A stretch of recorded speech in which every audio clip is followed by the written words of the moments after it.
ni Kristo sa kanya sarili ay siya yung tinapay ng buhay. Yun ang ating pag-uusapan, I am the bread of life. Ang kinot po niya ditong sitwasyon ay nung ang Israelites po ay iahon ng Diyos sa pagkalipin sa Ehipto for how many years? Sila'y dumaing sa Panginoon dahil sa matinding pagpapahirap ng Israel. At sila po ay dinalhan ng Panginoon ng 10 salot. Napanood niyo ba yan sa Ten Commandments? Salot ng ang tubig ay naging dugo. Salot ng granizo, apoy. Salot ng palaka. Salot ng kuto. Salot ng ang kahuli-huli ang salot ay kamatayan ng lahat ng mga panganay. At ang maganda pa doon, para tuluyang makalaya ang Israel sa pagkaalipin ng bansang Ehipto, ay hinabol sila ng Egypt doon sa may ilang at nahawi yung dagat. Sinundan sila ng Egyptian pero ibinalik ng Diyos yung tubig, kaya natabunan ang Hudyo, ang Ehipsyo. So yan po yung pagkatagpo. Kaso lang, ang Israelites po ay matapos iligtas ng Diyos ay sinubok niya na sa halip na dumiretso agad ng promised land, idinaan muna sila sa wilderness of testing. Alam nyo, pag tayo naligtas, hindi agad tayo dinadala sa langit. Our real promised land is heaven. Pero hindi agad niya tayo kinukuha. Bakit? Tayo po ay patuloy niyang hinuhulma. Patuloy niya tayong tinatansya. Alam mo niya tayo, gusto niyang makita kung paano mong nakilala si Jesus. Gusto niyang makita kung paano mong ina-appreciate si Jesus. Ngayon, ay ang Israelites po, matapos iligtas doon sa Ehipto, ay naging buhay na puro maktol ng maktol. Murmur ng murmur. Alam mo, pagka kinaligtas, dapat hindi kimurmur ng murmur. Dapat tayo nagpapasalamat sa Panginoon sa halip na remeklamo ng remeklamo. Akalain mo, inalis ka sa pagkaalipin ng Egypt for 400 years, tapos nung mapapunta sa ilang ay magalipay ka sa Ehipto may mga sibuyas, may bawang. At dahil diyan, ang Panginoon ay nalulungkot sa Israel na yon, sa Israelites. Dahil ang marapat laang talaga sa isang naligtas ay sambahin at pasalamatan ng Panginoon. Yan ang dapat. Yan ang dapat. Kaso lang, kung kayo ay matamang nagbabasa ng Bible, out of those Jews na inihango sa Egypt, meron 3 klase ng taong napapaloob doon. Isang bansa, pero may 3 klaseng kalagayan sila ng buhay. Una, ay sinasabi nilang mixed multitude. May ito ang kanila. Meron dong Hudyo, na naligtas lang sa Egypt, pero hindi naligtas sa Espiritu. Naintindihan niyo ba yan? Maraming Israelites, Hudyo, naligtas sa Ehipto, pero hindi naligtas sa kaluluwa. So, merong unsaved na Hudyo. Meron namang saved na Hudyo, pero hindi lumalago kay Kristo. Hindi lumalago sa Diyos. At meron namang Hudyo na ligtas sa Ehipto na nag-mature sa Diyos. Kasama na dyan si Moises. So, dito lumalabas yung mga murmurings, yung mga reklamo sa mga unsaved at immature na Hudyo. Are you with me? Sabi sa totoo na, ang pinagbubuhatan talaga ng mga problema, maging sa bansang Israel, maging sa mga local churches, ay yung mga nabaptize na hindi naman saved. Are you listening? O kaya naman saved pero hindi nag-grow. Kaya ang buhay punong-puno ng reklamo. Kaya ang buhay sa halip na maglingkod sa Diyos, hindi umuusad ng maganda, hindi nagagamit ng Diyos. Ngayon, yan ang background, yan ang context. Ngayon, dumating isang araw ang Diyos ay nagalit. Dahil mukmok ng mukmok, ay binigyan sila ng tinapay. Ang Diyos naman sa kabila ng ganong sistema ng Israel, hindi talaga ang Diyos nagpabaya sa kanyang bansa. Ngayon, binigyan siya ng tinapay. Anong klaseng tinapay? Yung mana. Yung mana. Ano ho? Na sila'y kumain doon. Sinuplay na pa yun. Pero yung ba nagreklamo pa rin? Garni nagalaan ng garni. Mumana na laan ng mumana. Yan talagang tao, sutil talaga sa Diyos. Ano? Ngayon, ang ginawa ng Panginoon, yun ang kinote ng Panginoon. Ang sabi ng Panginoong Diyos, hindi naman si Moises ang nagbigay sa inyo ng tinapay na yan, ang Ama sa langit. At inangkin ni Kristo na ang tinitipuhan ng tinapay na yon ay siya. Sabi niya, yung kumain ng tinapay na yon, mga namatay na. Pero ako ang tinapay ng buhay. Ako ang tinapay ng buhay. Ibig sabihin, noon pa lang si Kristo ay pinapahiwatig na. Kaya mali ang ibang relihiyon na si Kristo nagsimula lang ng ipanganak ni Maria, ng ipaglihi ni Maria. Si Kristo noon ay nagpapahiwatig na. Kaya inangkin niya, I am the bread of life. Ngayon, ano ba yung bread? Saan ba nagsasalita ang bread? Sa Batanggenyo, ang ating laging usapan ay bigas.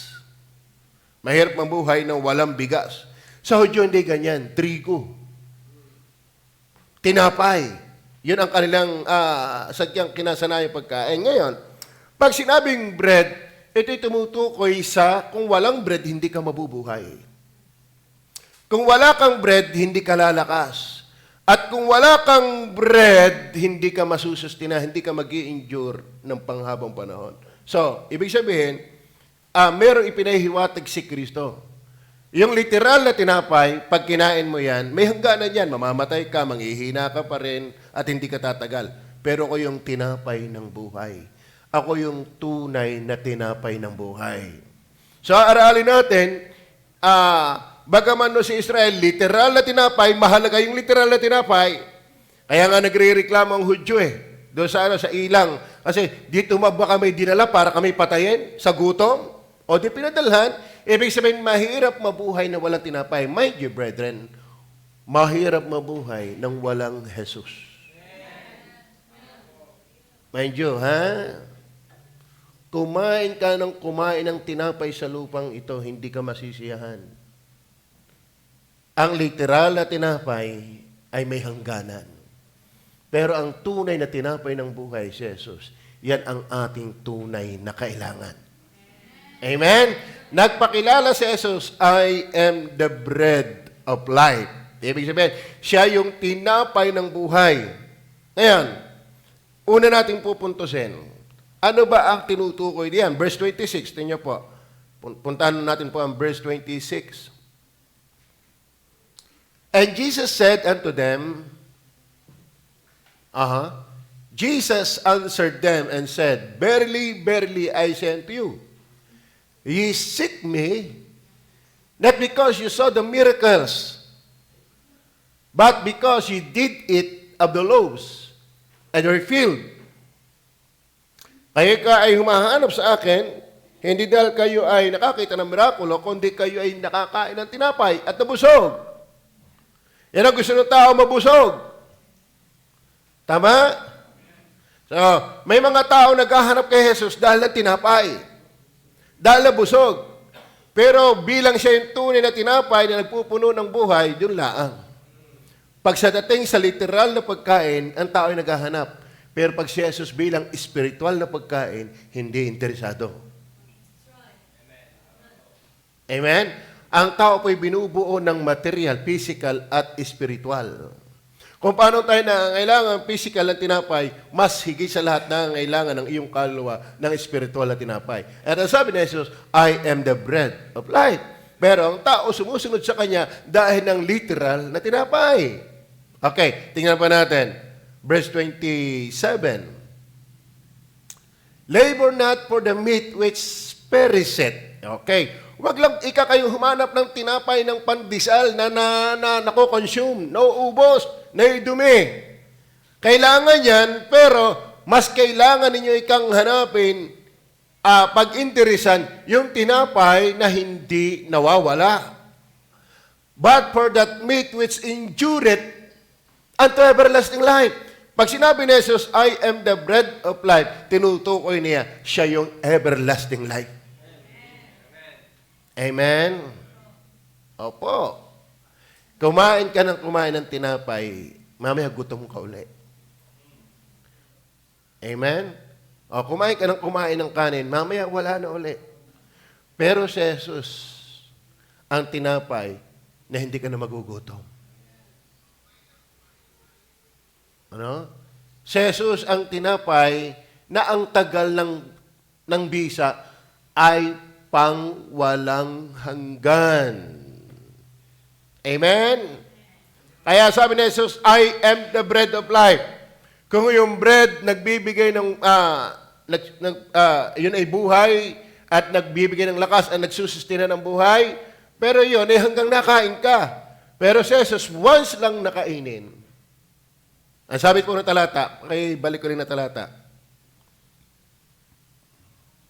Labor not for the meat which perisheth, but for that meat which endureth unto everlasting life. Mga minamahal, si Jesus ang buhay na walang hanggan. Si Jesus ang tinapay na hindi mauubos. Ang buhay, ang lakas, at yung sustenance nito. Amen? Kaya sabi, kung kayo ay nagle-labor for the meat which perisheth, o gaano tayo kakumahob sa pagkain na nauubos at nawawala? Almost we spent our life, interlife, para sa pagkain na uuubos. Tama? Kaya nga yung iba dito wala Hanggang ngayon nagtatrabaho pa rin. Dahil sa pagkain itatae. Pero, kailan tayo nagkumahob dahil sa pangailangan ng ating spiritual life? Yung buhay na walang hanggan. Yan ay si Jesus. Ang pagpapakilala niya, I am the bread of life. Mind you, mga kapatid, indirectly, siya nagpapakilalang siya'y Diyos. Ay, may mga simpleng talatang yan. Hindi lang alam ng mga kulto na siya nagpapakilala ng siya'y Diyos. Bakit mo i-claim na ikaw yung tinapay na hindi nauubos? Kung ikaw ay tao lamang. Tama? Hindi kayo yung tinapay natin kinakain na uubos at tayo mismong kumakain na uubos. Pero si Jesus, pag kinain mo hindi mauubos at siya mismo hindi nauubos. Bakit? Everlasting. Labor not for the meat which perisheth, but for that meat which endureth unto everlasting life, which the Son of Man shall give unto you. For him hath God the Father sealed. Tingnan pa natin. Verse 47. Verse 47. Verily, verily I say unto you, he that believeth on me, hath everlasting life. So, siya nga yung tinapay ng buhay. But ang ibig sabihin lang niya, yun ang buhay na walang hanggan. Amen? Kaya ba'y meron ng tinapay ng buhay? Masarap po yung breadstock. Talaga ako'y nabili doon. Ano? Bread talk. Nung unay sabi ko, mahal naman ng tinapay na yan.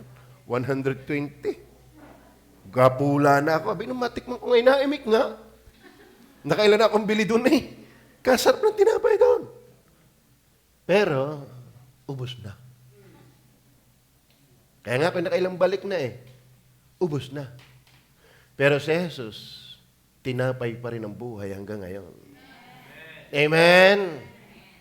Opo. Kaya mga kapatid, kapag ikaw ay naunawaan mo si Jesus, kapag siya'y sinampalatayanan mo, ikaw ang may tinapay ng buhay. Hindi ang relihiyon ang tinapay ng buhay. Hindi ang Baptist, hindi ang Catholic, hindi ang Seventh-day, hindi ang born again, hindi ang Iglesia, hindi ang Muslim. And sabi ni Jesus, I am the bread of life. Kaya kung gusto mo ng tinapay na ang haba ng talab ay habang buhay hanggang langit, hindi mo kailangan ay bread talk.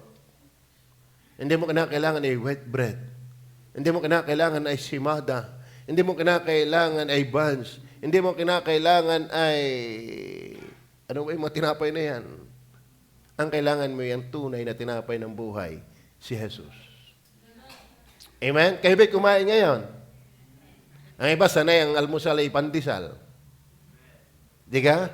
Ako naman, pag pandesal ang sinanay mo, alas 9 pa lang, lupay-pay na. Bakit? Nasanay ka sa kanin. Oh, pero ako, nasanay nang wala ng kanin. Ngayon, at sanay na ako sa wheat bread. Kaya ako'y lambot na lambot. Ano? Nakapanghihina ang buhay na walang pagkain. Alisin mo si Jesus. Hindi ka kayang sustinahan ng dami ng pera. Hindi ka kayang sustinahan ng dami ng kaibigan. Hindi ka kayang sustinahan ng magandang bahay at madaming sakyan. Only Christ can satisfy your soul. Amen. At ano maganda? Sabi, verily, verily, I say unto you, he that believeth on me, not on Baptist, not on Catholic, but on him, hath everlasting life. Why? Siya yung tipo ng tinapay na walang hanggan. Tingnan pa natin ang talata. Verse 51. Verse 51. Diyan pa ba kaya? I am the living bread. Okay. I am the living bread. Ginamit lang naman niya yung tinapay. Kumbaga, inihambing lang niya ang kanyang sarili sa tinapay. Kung paano ang tao ay hindi mabubuhay na walang tinapay, hindi malakas kung walang tinapay, hindi tatagal kung walang tinapay, mas higit kapag ang buhay ay walang Jesus. Wala kang tunay na buhay. Wala kang tunay na lakas. At wala kang tunay na itatagal. Amen? Higit sa lahat, hindi ka pupunta ng langit. Bakit? I am the living bread which came down from heaven. If any man eat of this bread, he shall live forever. Ang ilan ang nabili kong bread talk. Ano? Kayo ba'y mabubuhay na hindi nakain ng kanin?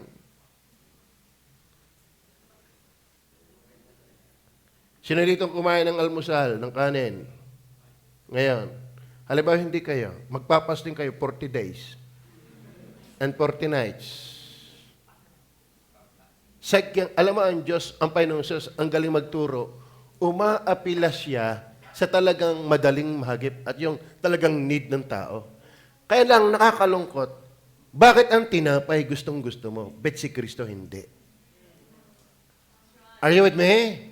Amen? Bet ang kanin gustong-gusto mo? Bet ang tinapay gustong-gusto mo?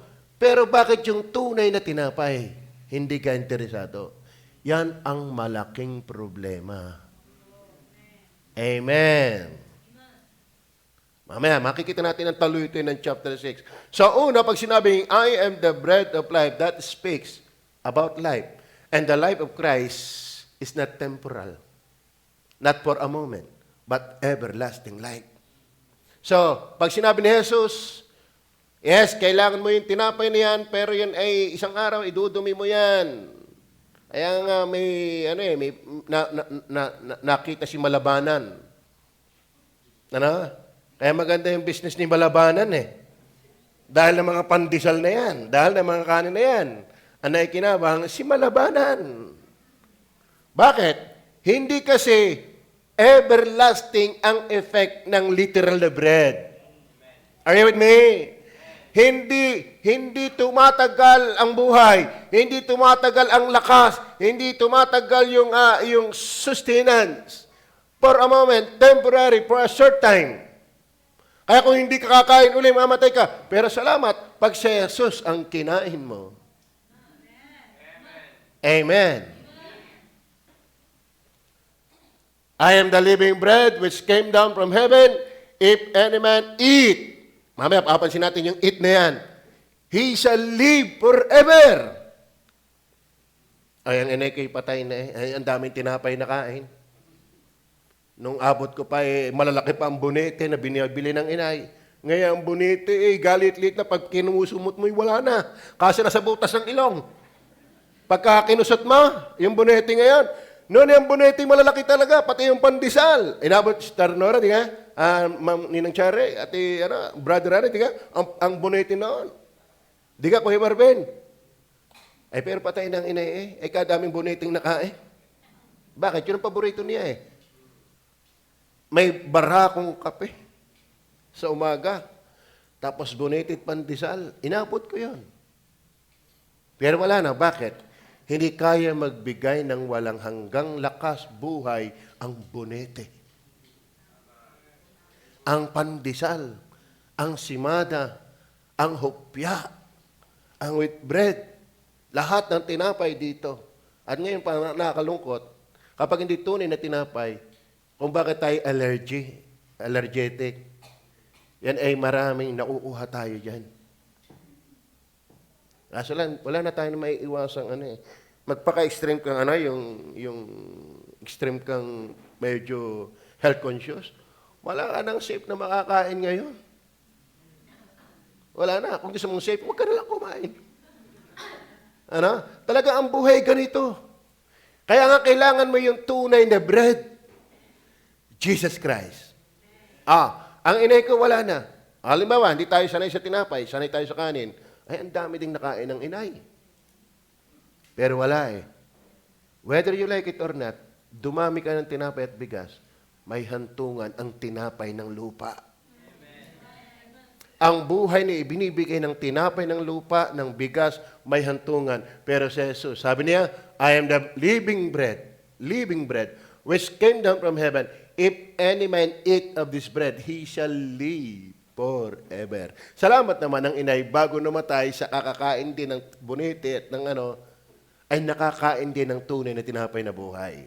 Kaya meron siyang temporaring buhay dahil ang temporaring tinapay, pero maganda, meron siyang walang hanggang buhay dahil ng walang hanggang tinapay.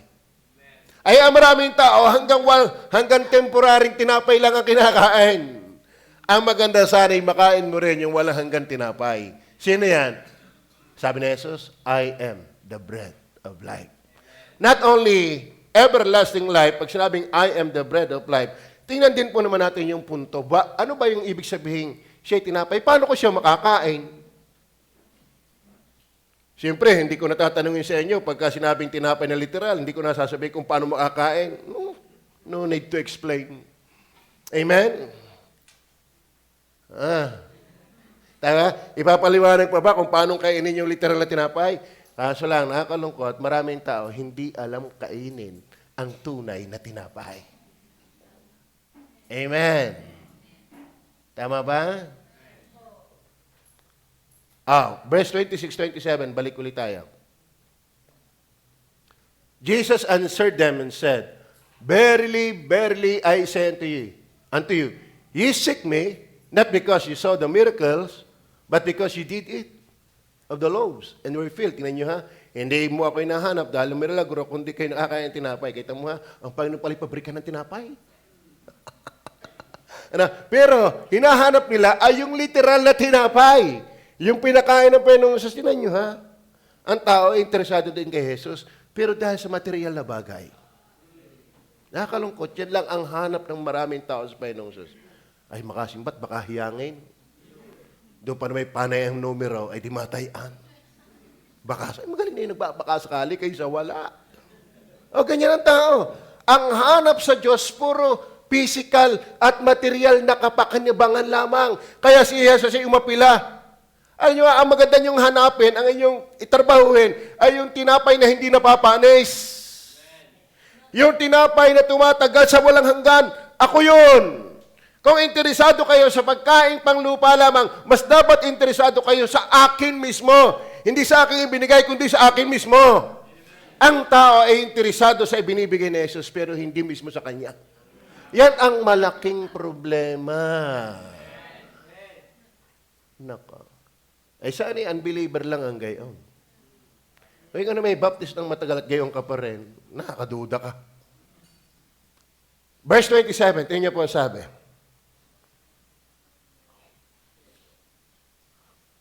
Labor not for the meat which perisheth. Wag lang ito, ang inyong hanapin. Yung ako ay nagpakain sa inyo. Ilan ba yon? Out of 2 fishes and 5 loaves. Yata. That context. Nagpakain siya. At may natira pa. Ang sabi ng Panginoon, itago yung natira. Kaya ang Panginoon masinop. Huwag tayong busayak. Ano? Kahit baho yan, kainin mo yan. Ikaw mga artista. Yung artista ngayon, nakain ng bahaw. Amen? Yung generation ito, nakakaane. Samantala kami noon, napagtapakan ng langaw. Sila yung ibabaw. Hindi man abot yung ilalim ng tapak ng paa ng langaw. Di ka, Kuya Marvin? Ngayon, pag sa arte, kasasama naman. Samantala ang Panginoon, mga kapatid, itinira yung labis. Ingatan nyo ikalabis. Kaya ang Panginoon masinop yan. Ayaw niya ng burara. Ayaw niya ng aksayado. Ngayon, di napagaling siya ng Panginoon. Napagaling sila ng Panginoon. Pero, napakain tinapay. Abay, hinahanap ang Panginoon. Ayaw naman hinahanap niyo dahil ng tinapay. Maganda sana ako'y hanapin niyo dahil ko. Labor not for the meat which perisheth, but for meat which endureth unto everlasting life, which the Son of Man shall give to you. Ang magbibigay niya si Kristo. For him hath God the Father sealed. Ngayon, paano natin makakain yung tinapay na yan? Verse 35. Verse 35. And Jesus said unto them, I am the bread of life. He that cometh to me shall never hunger, and he that believeth on me shall never thirst. How can we eat the real bread? The real, talk bread. Bread talks. The real bread talks. Sa totoo na mga kapatid, yung tinapay na naimik, ay binalikan ko uli Kaya kung si Jesus talaga yung tinapay, dapat babalik-balikan mo yan. Kalahin mo yung tinapay yan naimik. Ano ang ibig sabihin? Yung sarap, yun ang nag-i-introduce sa kanya, wala akong tulak kabigin sa lahat ng tinapay na yan. Kaya ba'y nakabili na doon? Hindi mo na alintana 100 ang isang 120 bakit? Masarap naman. Masarap naman. Ay dapat si Jesus din yung tinapay na naimik na sa kanya sarili. Na hinahanap-hanap mo paglinggo kung talagang natikman mo. Bakit gayong tinapay binabalik-balikan mo yung mahal na mahal, samantala si Kristi walang bayad? Hindi mo balik-balikan. Nakakalungkot yun. Nakakain daw ng tinapay, umay agad. Hindi makatagal sa tunay na tinapay. Bakit baka ibang tinapay ang nakain mo? Bakit panis? Si Jesus hindi panis na tinapay. Siya yung tipong dapat pag nakain mo, binabalik-balikan mo. At hinahanap-hanap mo. Kaya mag-isip ka kung talagang ikina kay Kristo. Bakit hindi mo siya hinahanap-hanap? Bakit siya kinauumayan mo? Bakit siya ay iniiwan-iwan mo? Yan ang masarap na tinapay, hindi napapanis. Kaya mag-isip din yung mga nagsasabing ligtas na. Mag-isip din sa mensaheng yan. Are you with me? Amen. Naintindihan niyo ba yan? Natikman niyo na ba si Jesus bilang tinapay? Ano lasa? Sabi na talata, kung tunay niyong natikman si Jesus, if you really taste the grace, the goodness of God, may talatang ganon. Sino makakapagbigay sa akin nun? And Jesus said unto them, I am the bread of life. He that cometh to me shall never hunger, and he that believeth on me shall never thirst. Okay, paano kakainin? Ano na introduction? He that believeth on me. He that believeth on me. Yung literal na tinapay, isusubo mo. Sasagpangin mo. Ay di, isubo mo si Jesus. Hindi natin pwedeng ilagay doon sa gayong tayo. Tingnan po natin sa verse 53. 53.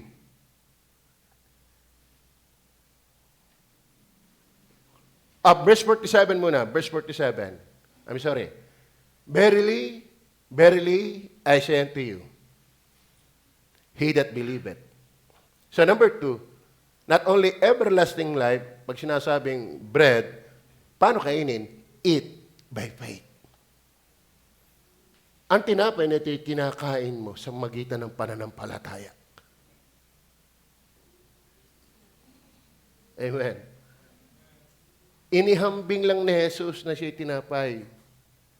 Pero hindi talaga siya literal na tinapay. Kaya hindi din literal na siya yung isasagpang. Tapos hahaluan mo pa ng kape. Kung may 3-in-1, si Jesus yung tinapay, complete. We are complete in Christ. Kasama na dyan ang tunay na kape. Are you with me? Katotohanan sinasabi ko sa inyo, ang sumasampalataya ay may buhay na walang hanggan. Gusto nyo ba ng tinapay? Bet nyo kinakain ng literal na tinapay? Bet nyo kayo ba kumakain ng literal na tinapay? Bakit nyo kinakain? Pamalis ang gutom. Bukod pa doon. So, ibig sabihin, kinakain mo ang tinapay, wala nang explain.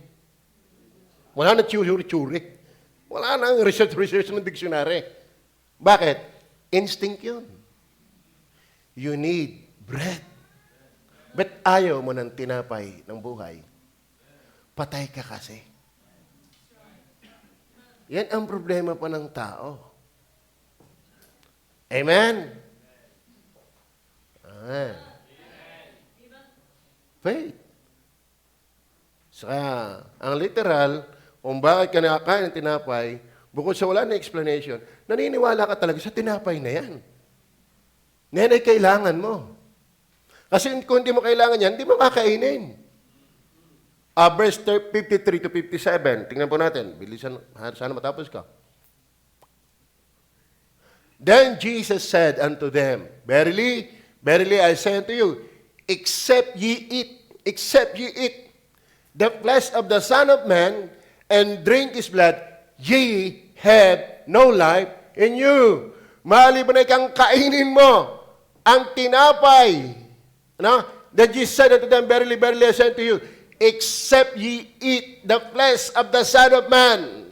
Ibig sabihin, liban na lang nakainin mo si Kristo na Diyos ng katawang tao at inumin ang kanyang dugo, wala kayong buhay sa inyo. Amen? Paano kakainin? Sumampalataya. Ibig sabihin, hanggat hindi mo sinasampalatayanan si Jesus, wala kang buhay na walang hanggan. Wala akong pakialam kung ikisikat na relihiyon. Wala akong pakialam na kung ikay matalino at ikaw na pinakagwapo at pinakamaganda. I don't care. Ang tanong ko, meron ka na bang tinapay ng buhay? Amen? Siya yung tumatagal, hindi lang sa lupa. Kaya ang tunay na may Jesus, may buhay na walang hanggan sa lupa hanggang sa langit. Alam niyo ba ang buhay na walang hanggan? Hindi langit. Ang buhay na walang hanggan ay hindi langit. Si Jesus mismo ang buhay na walang hanggan. Kaya nagsimula na ang buhay na walang hanggan sa lupa pa lang kung siya'y iyong kinain. Amen? Kinain mo na ba si Jesus? Kinain nyo na ba si Jesus? Yan ang tanong. Masarap ba si Jesus? Wala naman. Masarap ba si Jesus?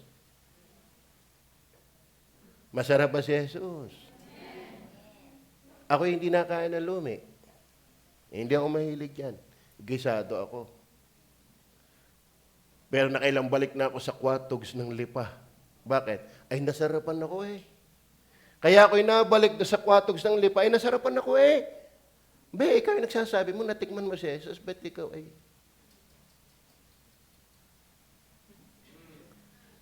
Amen? Amen? Amen! Huwag nating dadayain ang ating puso. Huwag tayong sinungaling sa katotohanan. Dahil oras na may natikman ka talagang masarap, babalik-balikan mo yan. Bet si Jesus, iniiwan mo. Amen? Amen. Then Jesus said unto them, Verily, verily, I say unto you, except you eat the flesh. Except, the word except, maliban. Hanggat hindi mo kakainin si Jesus, pa impyerno ka talaga. Tuloy natin, verse 54. Whoso eateth my flesh, ang lalim nito, and drinketh my blood, hath eternal life. Ibig sabihin, sino mang kumakain ng aking laman at umiinom ng aking dugo ay may buhay na walang hanggan. Kaya kung hindi mo siya kakainin bilang tinapay ng buhay, hindi ka talaga palangit. Amen? So, Christ as the bread of life, siya'y everlasting life. So, eat Him by faith. Eat Christ by faith. Okay. Ano sabi? Whoso eateth my flesh and drinketh my blood hath eternal life, and I will raise him up at the last day. Verse 55. Ano sabi diyan? Sige po. For my flesh is meat indeed, and my blood is drink indeed. Verse 56. He that eateth my flesh and drinketh my blood dwelleth in me, and I in him. Siyempre, pag kumain ka ng tinapay, nasa ng tinapay, ay di nasa tiyan. Amen? Kaso lang, may hangganan yun. Kay malabanan ang punta nun. Amen? Pero yung si Jesus, pag kinain mo, sa langit ang punta nun. At sa maganda niyan, sabi, kung paano kinakain mo ang tinapay, nasa iyo ang tinapay. Pag kinain mo si Jesus, nasa iyo si Jesus. At ang maganda kay Jesus, yan tinapay na hindi natutunaw. Kasama mo siya sa lupa. Kasama mo siya sa langit. Is that clear? Nung ako kinakain pa ng kanin, ang paborito ko talagang kanin ay sinangag. Tapos may longganisang walang kulay.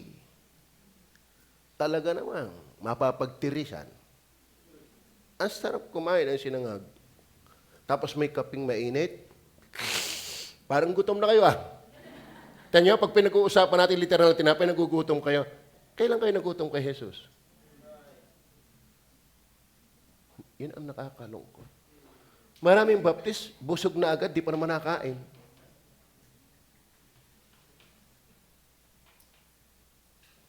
May dala si Madam sa Vietnam, pagkain ng Vietnam. Ang galing nilang gumawa ng pagkain. Slice na square. Laki. Pag inilagay mo sa dila mo, naliit. Pero sarap, kaya ako'y nakakadami. Kulang pa yung isang anong ini. Bakit? Malaki lang naman pag nailagay mo sa dila pero ang sarap. At ang maganda pa doon, healthy. Ako'y nakakadami Kayo ba'y nakakadami kay Jesus? Nakapagbasala na isang chapter, busog na. No? Pero ang tagal nag-Facebook. May sa Facebook, hindi ka nabubusog. Amen? May sa mga teleserye na nagpapaarte lang naman ng buhay. Hindi ka nabubusog. Pero kay Kristo, dali mong mabusog. Baka naman hindi mabusog. Alam mo yung tunay na nakakakain na masarap, yan ay matagal mabusog. Ninanami-nami yan Ay, wag mo naman bilis-bilisin. Kasarap na yun yung lasahin. Huwag mong bilisan. Pero pag hindi mo gusto, talagang ngaling-ngaling na sinusubo ng paluha ka na. Bakit? Pinipilit mo lang hindi mo naman gusto. Si Jesus ay tinapay na masarap. He that eateth my flesh and drinketh my blood dwelleth in me. Now, verse 57. Are you there? As the living Father hath sent me, and I live by the Father, so he that eateth me, even he shall live by me. So, kainin ninyo si Jesus. Kung gusto mong si Jesus ay manahan sa iyo, pati ang Ama, pati ang Holy Spirit, at kasama natin siya ngayon hanggang sa walang hanggan, kainin mo ang tinapay ng buhay. Sino tinapay ng buhay? Sabi ni Jesus, I am the bread of life. Then number 3, not only everlasting life, eat by faith. Ito pa ang malupit. Kaya minsan, nakakalungkot, sabi ko sa inyo, bisa yung tinapay na maraming taong ayaw. Amen. Sino dito ang paborito yung paborita? Pangalan pa lang Sino dito yung paborita? Yung ugoy-ugoy. Skyflex.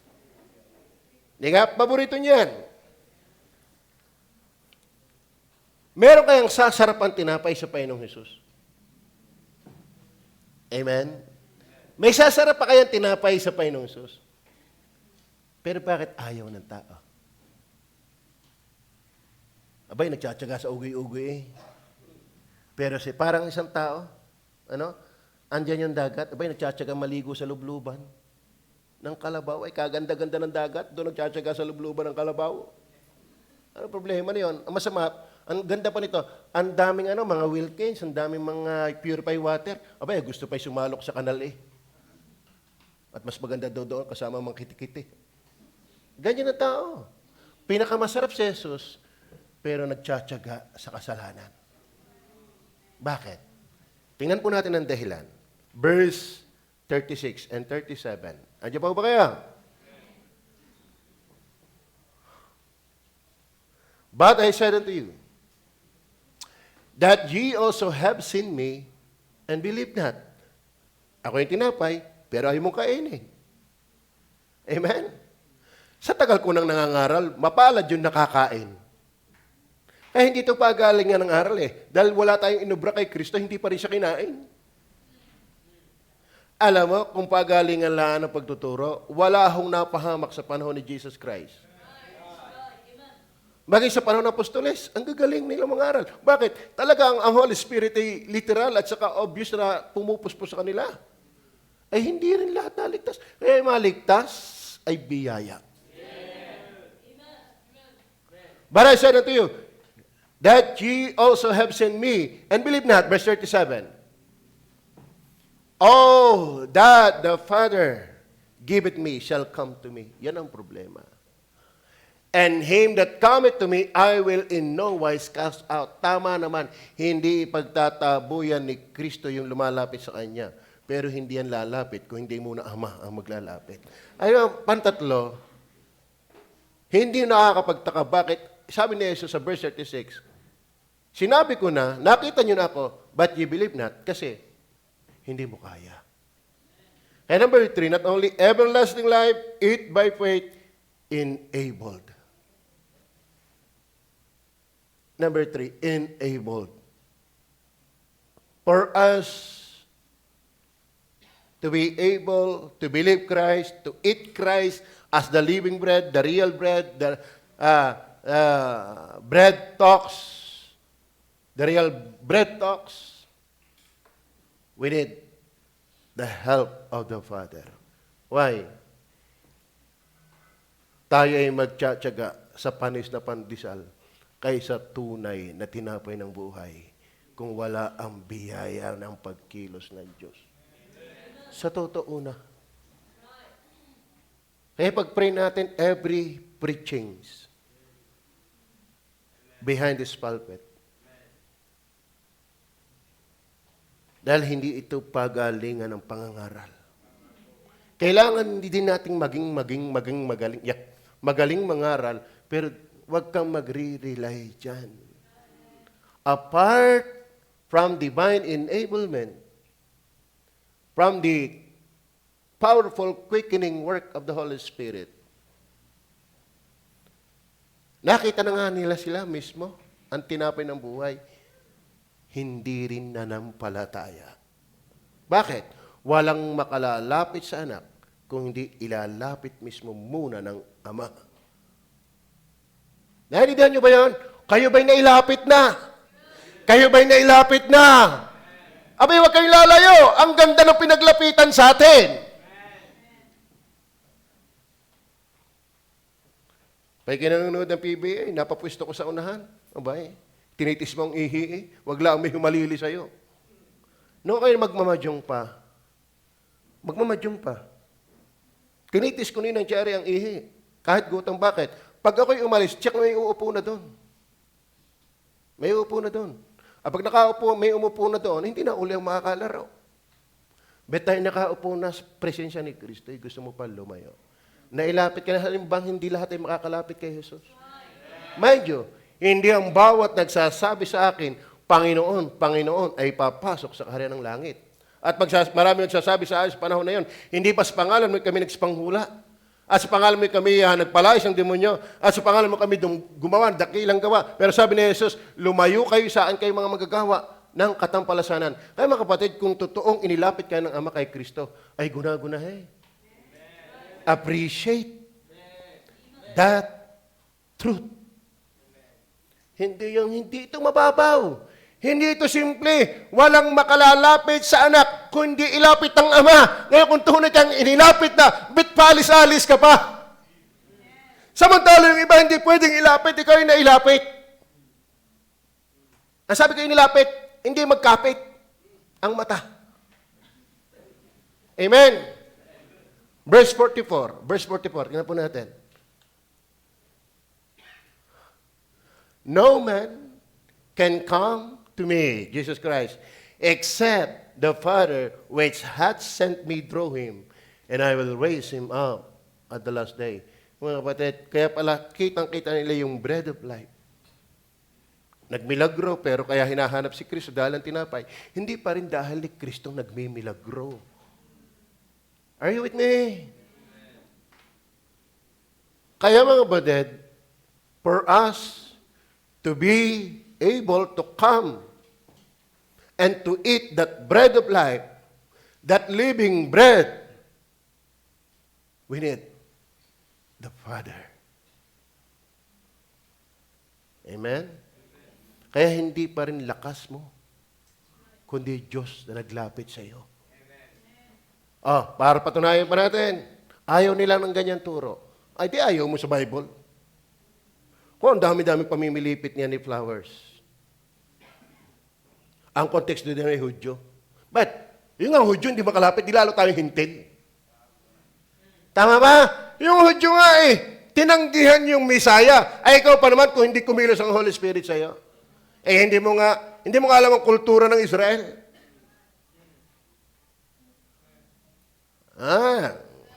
Kayo parang bagong taon na. Mahirap kayo mag-aral ito. Para lang makita ko yung itsura mong yan. Amen? Dapat tayo ganado kay Kristo. Amen? Bagong taon na utoy. Ineng, tayo ay magbago na. Sa paikinig pa lang ng salita ng Diyos. No man can come to me except the Father which hath. Okay, isa pa. Verse 63. Ano sabi ni 63? Tatapusin ko ito, hindi maaaring hindi. It is the Spirit that quickeneth. Yan. The flesh profiteth nothing. Ibig sabihin, walang contribution. Hindi naman nakikinabang ang flesh sa spiritual na bagay. Against yan. Kaya except God enabled us by the Father and by the quickening work of the Holy Spirit, Christ will remain mere ordinary bread for you. Not desirable bread. Mag-i-enjoy ka pa sa ugoy-ugoy kaysa tunay na tinapay ng buhay. Sa totoo na, maraming tao nalalaway pa sa ugoy-ugoy kaysa kay Kristo na tunay na tinapay ng buhay. Is that true? Amen? The words that I speak unto you, their spirit and their life. Ay, gigisingin ko pagka kayo. Asin na kaya natin ang aircon? Nang tayo mamaypay at tayo gising. Minsan yata walang pakinabay ang aircon na yan Kalakas-lakas ang konsumo sa kuryente na yan. Pinatutulog lang yata tayo. Alisin na kaya natin yan? Ang gusto ko na ikinig tayo. Bastos sa akin yung tinutulugan ng mensahe. Ako'y nababastusan. Are you with me? Amen. It is the Spirit. Then, verse 65, yun niya po sabi.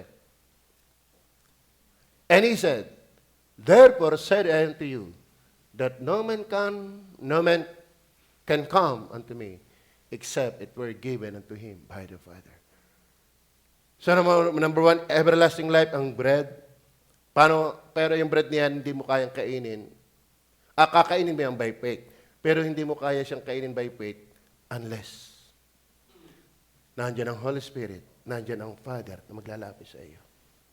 Amen? Then, last. Verse 39 and 40. Ito naman ang maganda sa tinapay na yan. Not only everlasting life, eat by faith, enabled, that bread of life ensured.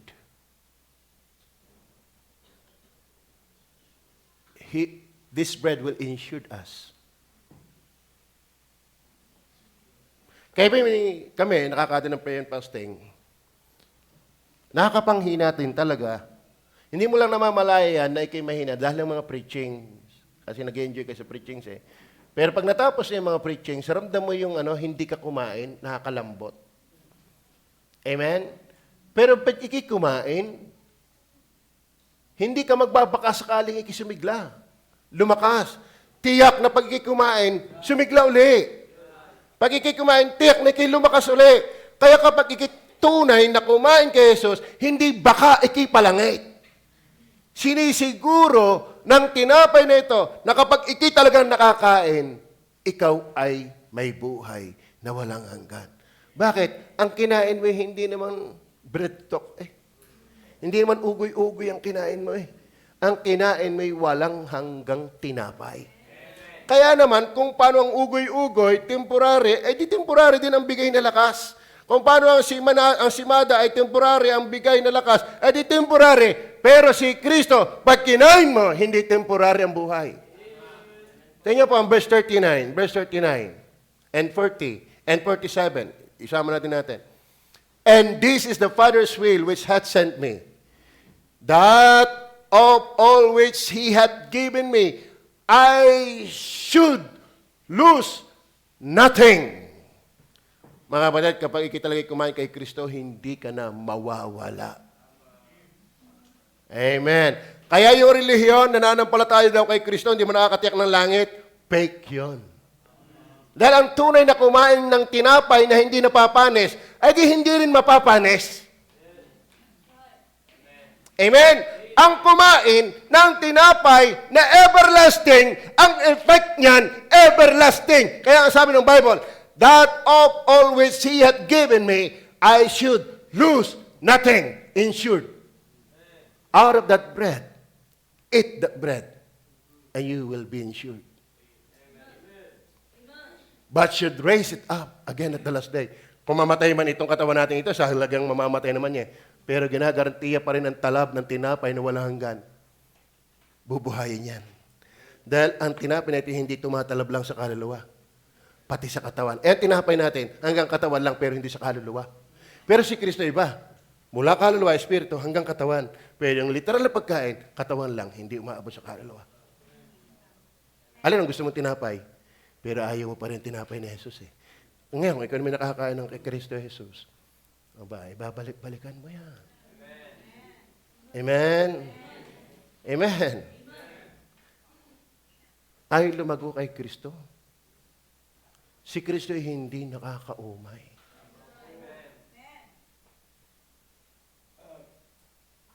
Isa pa. Tapos na ba sila? Verse 40. And this is the will of Him that sent me, that everyone which seeth the Son, and believeth on Him, kumagat, kumain, may have everlasting life, and I will raise him up at the last day. Verse 47. Verily, verily, not just once said, verily, inulit pa. Ilang verily, mabigat na yun eh, yung verily. Katotohanan, ay dinagdagan pa ng isa. Di totoong totoo, hindi nagsisinungaling. He that believeth on me hath everlasting life. Ensured. Amen? Kayo ba'y may tinapay na ng buhay? Kayo ba'y kumain na ng tinapay ng buhay? Masarap ba? Malasa ba? Babalik-balikan ba?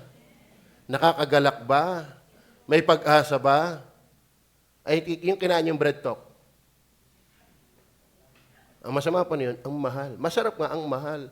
Kalimitan ng mamahalin, mahal. Pero si Kristo ay priceless, pero binigay na walang bayad.